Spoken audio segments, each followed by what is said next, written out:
কিয়ামতের ময়দান এমন কঠিন, এক হাত বা সোয়া হাত মাথার উপরে আমার মাওলা সূর্য বুর করে ছাইরা দেবে। বাজার কিয়ামতের ময়দানে গাছ নাই, ঘর নাই, বাড়ি নাই, পানি নাই, জমিনটা হবে তামার জমিন।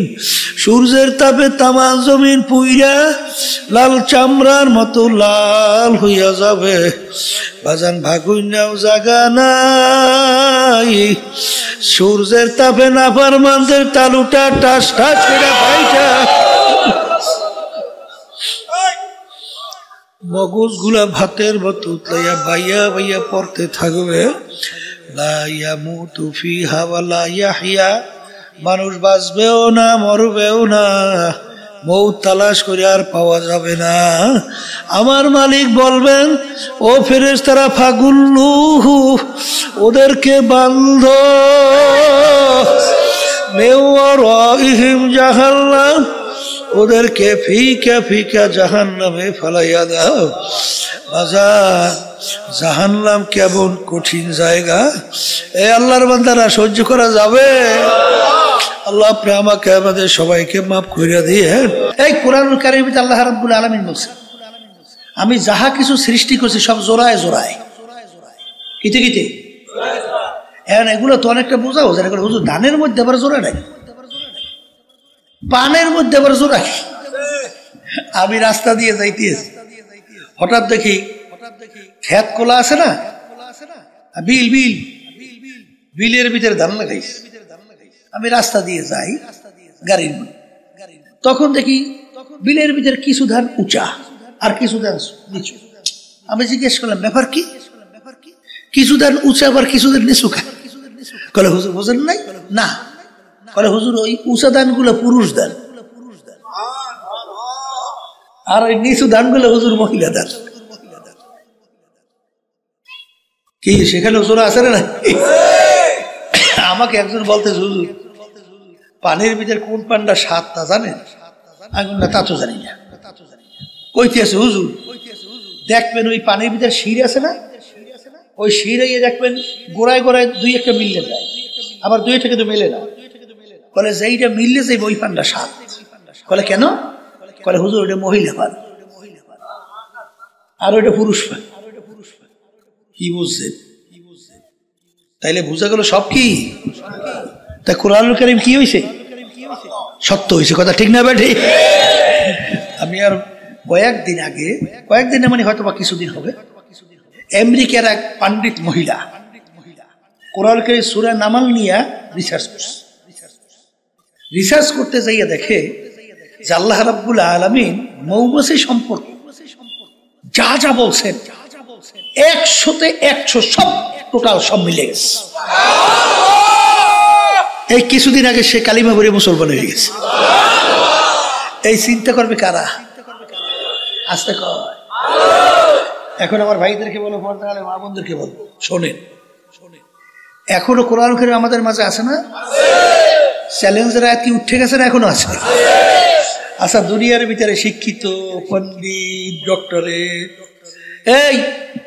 এই বিভিন্ন কায়দায় বৈজ্ঞানিকের অভাব আছে। কোরআন কারীমের চ্যালেঞ্জ এখনো দেওয়া আছে না? নাই? আছে। তাই যদি চ্যালেঞ্জ দেওয়া থাকে, এখনো ভুল বের করতে পারে নাই, যদি ভুল বাড়ি করতে পারতো তাহলে তো আমাদের কোনো কথাই থাকতো না। কিন্তু পারছে? পারবে কোনোদিন? তাহলে কোরআনুল কারীম কি আর একটু আসতে কয়।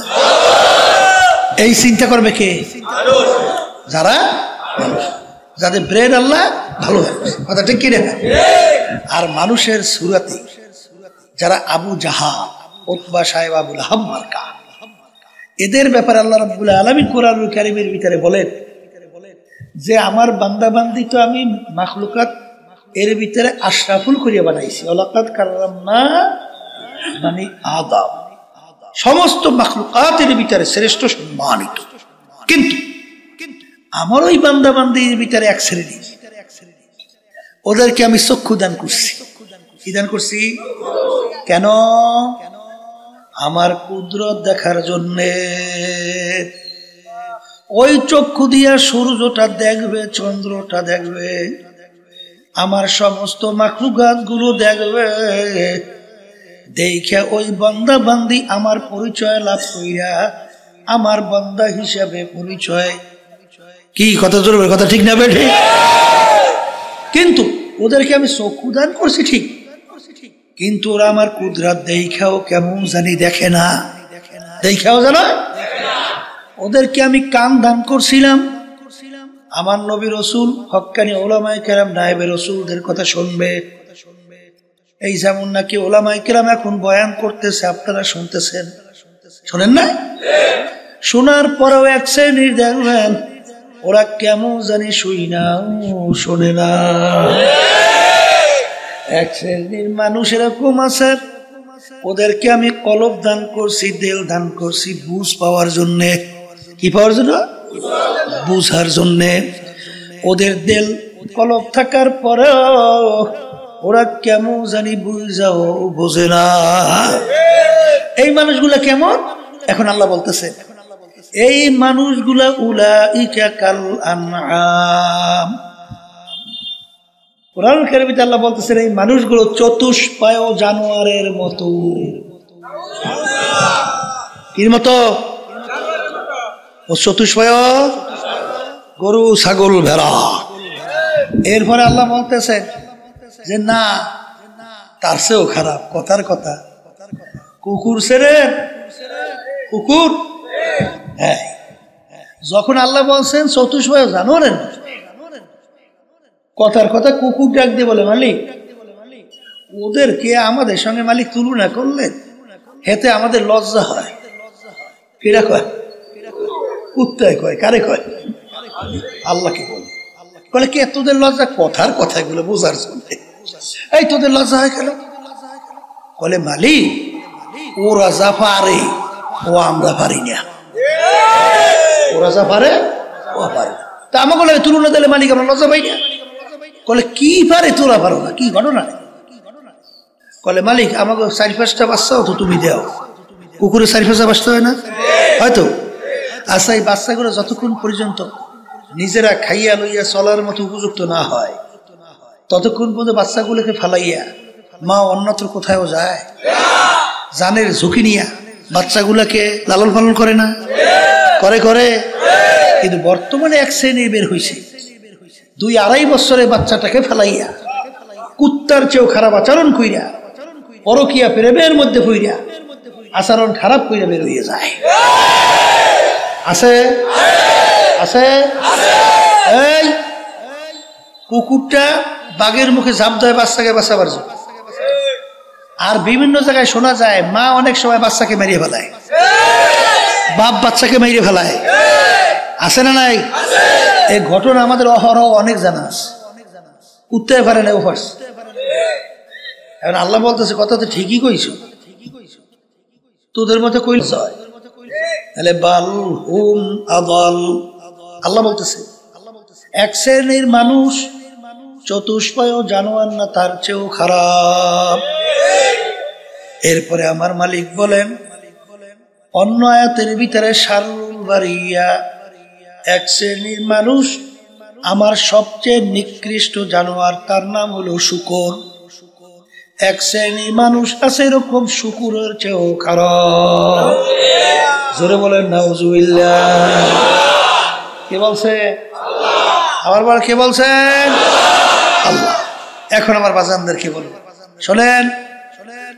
আবু জাহালের নাম শুনছেন? উতবা সাহেব আবু লাহাবের নাম শুনছেন? শুনছেন? ওরা কি আল্লাহ রসুল যে আল্লাহর পক্ষ থেকে নবী, আল্লাহ রসুল চিনতো না? জানতো না? আসতে কয় দেয় জানতো? জানতো? আমি বলিনি, আল্লাহ বলছেন যে রসুল ওরা আপনাকে চেনে কেমন, একটু উদাহরণ দিয়ে বলছেন আল্লাহ যে ওদের সন্তানদেরকে, আপনার ছেলেকে চিনতে আপনার কষ্ট হয়, আপনার মেয়েকে চিনতে আপনার কষ্ট হয়। আল্লাহ বলতেছেন ওদের ছেলে সন্তানদেরকে ওরা যেভাবে চেনে ঠিক হুবাহু আপনি যে আমার পক্ষ থেকে রাসূল, আপনি যে আমার পক্ষ থেকে নবী, এইভাবেই ওরা চেনে। কিন্তু মানে না কেন? হুব্বুদ দুনিয়া রাসু কুল্লি খতিয়াতিন, সমস্ত গুনার মূলই হলো এই দুনিয়ার মোহ, মাতুব্বার, ক্ষমতা, সম্পদ, সম্মান। কথা ঠিকই না? আবু জাহেলের যখন নাকি কল্লা কাটতেছে, তখন আবু জাহেল বলতেছে আমার কল্লার একটু বড় করিয়া কাটো। কি বুঝলেন? কি বুঝার জিনিস কোন তো? মারিয়া ভালাই কি আছে, কল্লা কাটে, কল্লাটা বড় করিয়া কাটো। কি ব্যাপার বড় করিয়া কাটবে কেন? কলে মরার পরেও মানুষ কল্লা দেখলে যেন বোঝে নেতার কল্লা। নাউজুবিল্লাহ, নাউজুবিল্লাহ কল আছে না নাই? এই সম্মানের ক্ষমতার ফাঁকুল, কথা ঠিক? তাহলে এই সম্মান, সম্মানের কারণে কথা বুঝছে। এই আপনারা তো জানেন যে আবু জাহাল ঘোড়ার ফিডে আইতেছে, উটের ফিডে। এই জাবালে কোবায়েসের সামনে আল্লাহ রাসূল সাল্লাল্লাহু আলাইহি ওয়াসাল্লাম 8 বছরের মতো বয়স। আল্লাহ রাসূল সাল্লাল্লাহু আলাইহি ওয়াসাল্লাম কাঁদতেছে। আবু জাহেল এসে দেখে যে আমার ভাতিজা কাঁদে। আবু জাহেল বলতেছে, ভাতিজা তুমি কেন কাঁদো? তোমার বাপ নাই, এই দুঃখে তুমি কাঁদো? আসো তুমি আমার উটের পিঠে ওঠো, তোমাকে বাড়িতে পৌঁছে দিই। আল্লাহ রাসূল সাল্লাল্লাহু আলাইহি ওয়াসাল্লাম বলেন, চাচা যান, আমাকে কাঁদবার সুযোগ করে দেন। বলেন, না ভাতিজা, আমি তোমাকে রেখে যেতে পারবো না। জোর করে উটের পিঠে উঠেছে।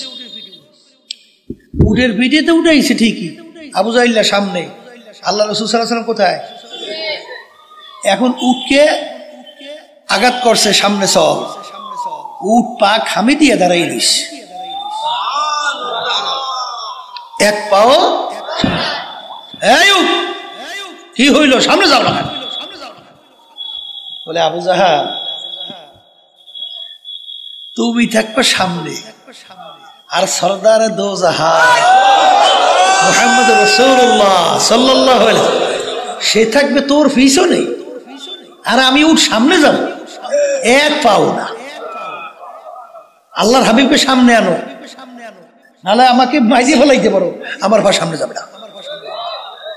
যখন নাকি আল্লাহ হাবিব সাল্লাল্লাহু আলাইহি ওয়াসাল্লাম সামনে নিয়ে আসছে, উঠ সরছে তো সরছে বিদ্যুৎ বেগে, কোন নিয়ম টিয়ম নাই, উষা বাজে লাভ দেয়।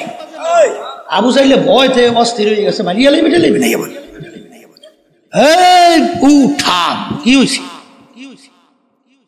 বলে, আবু জাহেল আমি ওর চিন্তাও করতে পারি নাই যে আমার পিঠের ভিতরে সরদারে দো জাহান উঠবে। আমি খুশিতে আত্মহারা, আমার হুশ হুশ নাই।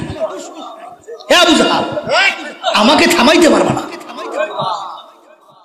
আবু জাহেল আল্লাহ রাসূল সাল্লাল্লাহু আলাইহি ওয়াসাল্লামকে নিয়ে আবু তালেবের ঘরের কাছে গেছে।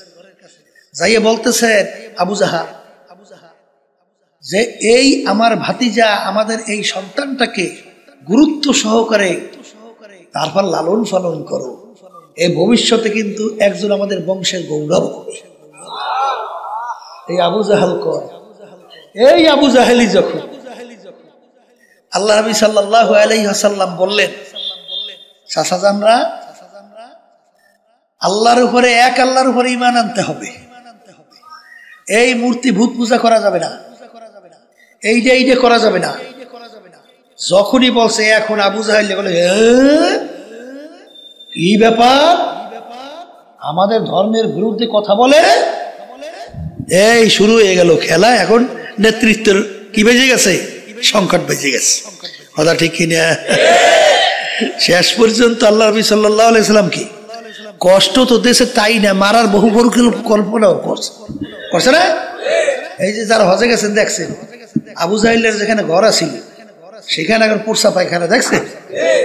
আর আল্লাহ নবী সাল্লাল্লাহু আলাইহি ওয়াসাল্লামের যেখানে ঘর ছিল এখানে কিতাবের লাইব্রেরি দেখছেন না, মাঝখানে জায়গা কিন্তু বেশি দূর না। আবু জাহেল কিন্তু ওই মাঝ বরাবর বড় ধরনের একটা গর্ত খুঁজছে, উপরে প্রলোভন দিয়ে রাখছে, উপর থেকে বোঝা যায় না। আবু জাহেল ঘরের মধ্যে বসে পাঠাই দিয়েছে লোকজনকে, যাইয়া বলো আমার ভাতিজাকে যে তোমার চাচা অসুস্থ, তোমাকে দেখতে চায়। বুঝুন না কি বুদ্ধি করছে? অর্থাৎ আল্লাহ রাসূল সাল্লাল্লাহু আলাইহি ওয়াসাল্লাম যখন আসবে কূপে পড়বে, আল্লাহ হাবিবকে মারবে। কথা বুঝছেন? যখন নাকি এই কথাটাই বলছে রহমাতুল্লিল আলামিন, দয়ার সাগর, শুনছে যখন চাচা অসুস্থ আর থাকতে পারে না, লাভ দিয়ে নামছে। যেই কূপের কাছে কাছে পাড়া দেবে, জিবরাইল আলাইহিস সালাতু ওয়াস সালাম আল্লাহ রাসূল সামনে এক পাও দেওয়া যাবে না, আবার পিছনে ঘোরে। যখন ওখান থেকে পিছনে থেকে রওনা করছে, আবু জাহেল জানলা গেছে, যেই দেখে ভাতি চাইতে আসে না, আর নামছে দৌড়িয়া। ও দিক বিদিক পাই না, আইয়ে পড়ছে কূপের মধ্যে নিজেই। এখন যত চেষ্টা করে আবু জাহেলকে তো উঠাইতে পারে না। আবু জাহেল বলতেছে, আমাকে যদি বাঁচাইতে চাও, আমার ভাতিজা ছাড়া কেউ আমাকে আর রক্ষা করতে পারে। কেমন দয়ার সাগর, তাকে মারার জন্য কূপ খুঁজছে, আবার সেই আল্লাহর হাবিব আইসিয়া আবু জাহেলকে কূপ থেকে উঠায়। জানতো সেনতো কিনা? আসতে কয় ইমান আনছে? হ্যাঁ, এই দুনিয়ার মোহের কারণে। এক শ্রেণী আমার বাজান আছে না, ভোলাতেও আছে, সারা দেশেই আছে, আছে না? এরা আলেম ওলামা থেকে গালি দেয়। আজকে শুনতেছিলাম এই ইউনিয়ন আমাদের ইসলামের পক্ষের লোকদেরকে মারছে, মারছে, মারে নাই? কি কারণে? ওই আমাকে আতাউল্লাহ সাহেবেরই মারছে। কি কারণে? বলে দুনিয়ার মোহের কারণে। কিসের কারণে? আবার কন্যা, এই দুনিয়ার মোহের কারণে। ওরা কিন্তু সব যাই না বুঝেও, কিন্তু তারপরেও কিন্তু ওরা এই পথে হাঁটতে পারে না, এই দুনিয়ার মোহের কারণে। আর এইটাই হলো দুনিয়ার, আল্লাহ হাবিব বলে সবচেয়ে গুনার মূল। এটা গুনার কি? তা যারা নাকি ব্রেন ভালো, তারা চিন্তা করবে যে আল্লাহ রাসূল সাল্লাল্লাহু আলাইহি ওয়াসাল্লাম, আল্লাহু আকবার, তার 32 মতো মুআজিজা আল্লাহ রাব্বুল আলামিন তার থেকে প্রকাশ করছেন। একটা মুআজিজা দুনিয়ার ইতিহাসে নবীরা ছাড়া আর কার থেকে প্রকাশ পাইছে এরকম কোন ইতিহাস আছে? জোরে কন্ন আছে? আছে আছে। এই পাথরকে বলে পাথর কথা বল, পাথর কথা বলে। আবু জাহেলের পরীক্ষা, কথা কয় না? আবু জাহেল বলে চাঁদ 2 টুকরো করে দেখাও। আল্লাহর জাবালে কুবাইসের উপরে হাত আঙ্গুল ইশারা করার সঙ্গে সঙ্গে চাঁদ 2 টুকরে 2 দিয়ে ভরিয়ে যায়। কথা বলে না? এই কয়েক বছর পূর্বে 3 জন বৈজ্ঞানিক গেছিল চন্দ্রের দেশে, আমেরিকা।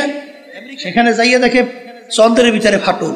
পরীক্ষা নিরীক্ষা করিয়ে দেখে এই ফাটল যখন আল্লাহ রাসূল সাল্লাল্লাহু আলাইহি ওয়াসাল্লাম ছিলেন ওই সময়ের ফাটল। তার ভিতরে নীল আরমাস্টাম একজন, সে কিন্তু কালিমা পড়ে মুসলমান হয়ে গেছে। এইরকম ঘটনা অহরহ, 32 মতো মুআজিজা আল্লাহ রাব্বুল আলামিন তার থেকে প্রকাশ করাইছেন। এইটা চিন্তা করবে কারা?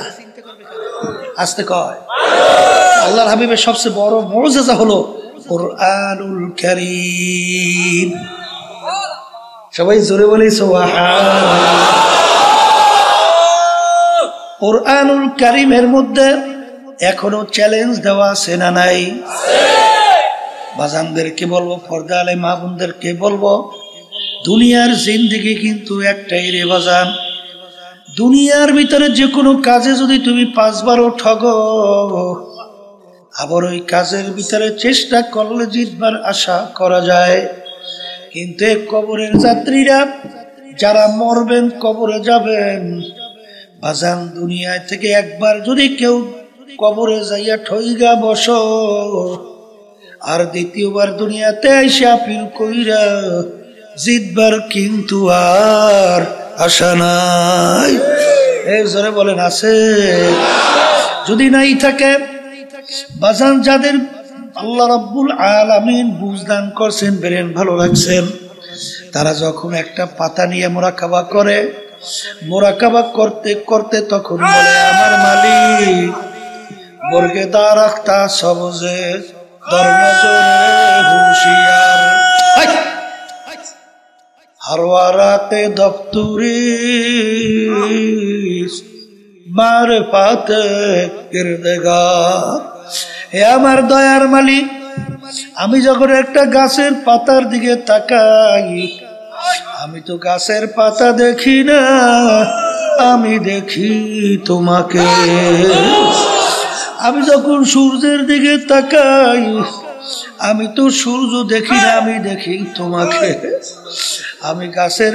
আমি যখন চন্দ্রের দিকে তাকাই, আমি চন্দ্র দেখি না, আমি দেখি তোমাকে। হে আমার মালিক, এই মুরাকাবা করতে করতে ইন্না ফি খালকিস সামাওয়াতি ওয়াল আরদ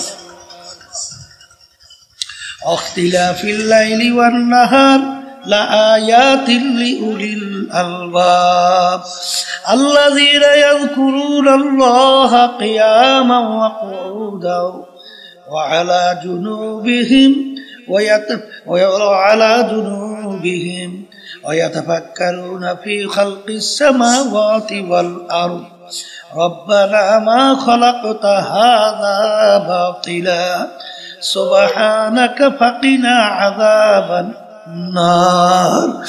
এই বান্দা বান্দী আমার মাওলার মাখলুকাত দিয়া যখন মুরাকাবা করে করতে করতে তখন তার ভিতরে এই মাখলুকের খালেকের পরিচয় আইসা যায়। জোরে বলে কথা ঠিকই না? আসার পরে তখন মালিকের দরবারে দুই চোখের পানি ছাইরা দুই হাত মালিকের দরবারে উঠাই বলে, আমার দয়ার মালিক, আমি ভালো করে চিন্তা ভাবনা কইরা মুরাকাবা কইরা দেখলাম তুমি তো কিছুই বেহুদা বানাও নাই, সব তোমার সৃষ্টির পরিচয়। জোরে বলে কথা ঠিক না বেঠিক? এই মুরাকাবা করতে করতে তখন ওই বান্দা বান্দি আবার নিজেকে নিজে নিয়ে মুরাকাবা করে, আরে আমার অস্তিত্ব কি ছিল? হাল আতা আলাল ইনসানি হিনুম মিনাদ দাহরি লাম ইয়াকুন শাইআন মাযকুরা। আমি ছিলাম এক কাতরা নাপাক পানি, কোনো অস্তিত্ব বলতে কিছু ছিল না, তাও আবার আমশ্বাস, তাও আবার ভেজাইলা। এই পানির মধ্যে আমার মালিক তোমাকে আমাকে এত সুন্দরভাবে কিভাবে বানাইলো? আরে এই চিন্তা করতে করতে করতে করতে বন্দাবান্দি চিন্তা করে, এক শ্বাস এক রকমের ঢঙ্গের শ্বাস থেকে এক রকমের পিঠা বের হয়, কিন্তু বাজান রে, আমার মায়ের পেট থেকে 5টা সন্তান বের হলো, এক শ্বাস থেকে 10টা সন্তান বের হয়। এক ভাইয়ের চেহারার সঙ্গে অন্য ভাইয়ের চেহারার পূর্ণ কোনো মিল নাই। এটা কিভাবে হয়? নিশ্চয়ই বানাই না, একজন কারিগর আছে। জোরে বলো কথা ঠিক না বেঠিক? তখন তোমার ব্রেন বলবে সেই কারিগর হলো আমার আল্লাহ। এই চিন্তা করতে করতে তখন এই আল্লাহর বান্দা বলতেছে, গরকে দরিয়া বোদে বাজু দরিয়া না দি, গরকে দরিয়া হাস্ত বর এ আমার মালিক। পানির ভিতরে যখন মানুষ ডুব দেয়, উপরের দিকে তাকাইলে দেখে পানি, ডানে তাকাইলে দেখে পানি, নিচে তাকাইলে দেখে পানি। ঠিক ওই বান্দা বান্দি আইনা মাতা যখন ওই বান্দা বান্দি তার চেহারা যেদিকে ঘুরায় সেদিকে দেখে আমার মাওলার কুদরতি চেহারা। যেখানেই তাকায় মালিক, আমি গাছের পাতা দেখি না, আমি দেখি তোমাকে। আমি মাছ দেখি না, আমি দেখি তোমাকে। हर रंग में तू है, हो में तू है, गल में तू, जिधर देखता हो मैं तू ही तू है, तू ही तू है, तू ही तू। এই জন্য আমার বাজানদেরকে বলবো, পর্দালে মা বোনদেরকে বলবো, যারা মানুষ তারা কিন্তু চিন্তা করবে, যাদের ব্রেন আল্লাহ দান করছে তারা কিন্তু চিন্তা করবে। এত ইসলামের শত্রু দুনিয়ার থেকে গেল, বর্তমানে অভাব নাই, কিন্তু কোরআন কারীম 1500 বছর আগে নাযিল হলো, আজ পর্যন্ত কেউ ভুল বের করতে পারে নাই। এখনো কোরআনুল কারীম আমাদের মাঝে আছে, চ্যালেঞ্জের আয়াত এখনো আছে। এখনো কেউ যদি আমার বাজানদেরকে বলি, পর্দা আলে মা বোনদেরকে বলি, বাজান তোমার কবরে তুমি যাবা, আমার কবরে আমি যাব, তোমার কবরের প্রশ্নের উত্তর তুমি দিবা, আমার কবরের প্রশ্নের উত্তর আমি দেব। বাজান কবরে কিন্তু কোনো দলাদলি নাই। কেউ যদি কবরে পরিচয় দাও আমি চরমনাইল মরি, এই পরিচয় কবরে কোনো কাজ হবে না।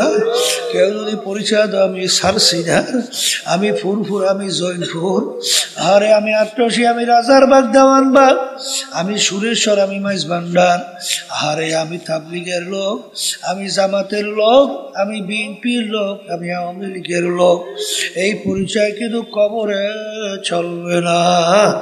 এ কবরের যাত্রীরা, কবরে কিন্তু সবার জন্য প্রশ্ন তিনটা। এক নম্বর প্রশ্ন মান রব্বুকা, দ্বিতীয় নম্বর প্রশ্ন আমান দীনুকা, তৃতীয় নম্বর প্রশ্ন আমান নাবিয়ুকা।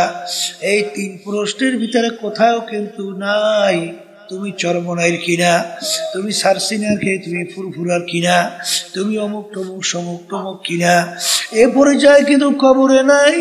আর কোন দলের পরিচয় কবরে কিন্তু চলবেও না। যদি চলতই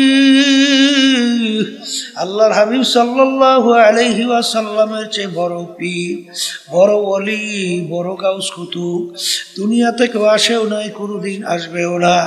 আল্লাহর হাবিব দুনিয়া থাকা অবস্থায় তার কলিজার টুকরা সন্তান ফাতেমা রাদিয়াল্লাহু তাআলা আনহা তাকে ইঙ্গিত করে বলছিলেন, ইয়া ফাতেমা তু আনকিজি নাফসাকি মিনান নার, এ ফাতেমা রে,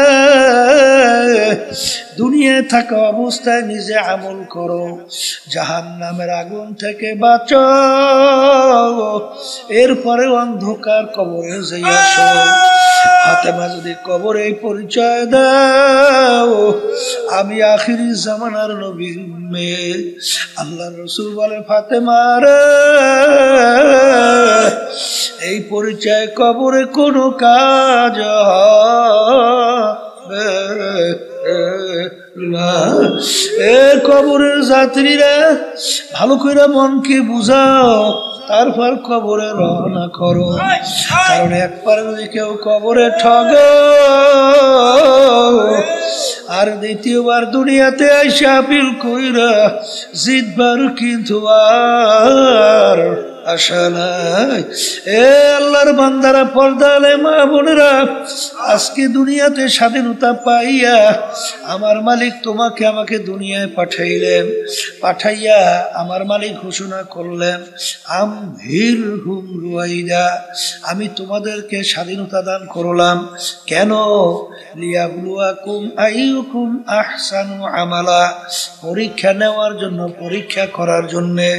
বাজান ছাত্র ছাত্রী 3 ঘন্টা পরীক্ষার হলে পরীক্ষা দেয়, 3 ঘন্টার ভিতরে স্বাধীনতা আছে না না? যা মনে করে তা লাগবে, বাধা দেওয়ার কোনো আইন নেই, কারণ তাইলে পরীক্ষার হল থাকে না।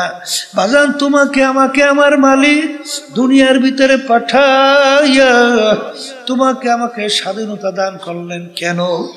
বাজান পরীক্ষার হলে পরীক্ষা নেওয়ার জন্যে। আমার মালিক দুনিয়ায় পাঠাইয়া আমার মালিক ঘোষণা করলেন ফারিকুন ফিল জান্নাতি ওয়া ফারিকুন ফিস সাইর, আমি তোদেরকে 2টা রাস্তা দেখাইয়া দিলাম পরীক্ষার হলের ভিতরে স্বাধীনতার মধ্যে। একটা ডানের রাস্তা বেহেশতের, আর একটা বামের রাস্তা জাহান্নামের। তুই যদি স্বাধীনতার ভিতরে বেহেশতের রাস্তায় চলো, ওই রাস্তায় চলার শক্তি আমি তোকে দান করব। আর যদি তুই স্বাধীনতার মধ্যে কেউ যদি জাহান্নামের রাস্তায় চলো, এই স্বাধীনতার ভিতরে পরীক্ষার হলে তোকে আমি নিষেধ করব না, বাধাও দেব না, ওই পথে চলারও শক্তি আমি তোকে দান করব। কারণ আমি তোকে যদি বাধা দেই আমার স্বাধীনতা আর থাকবে না, পরীক্ষার ফল আর থাকবে না।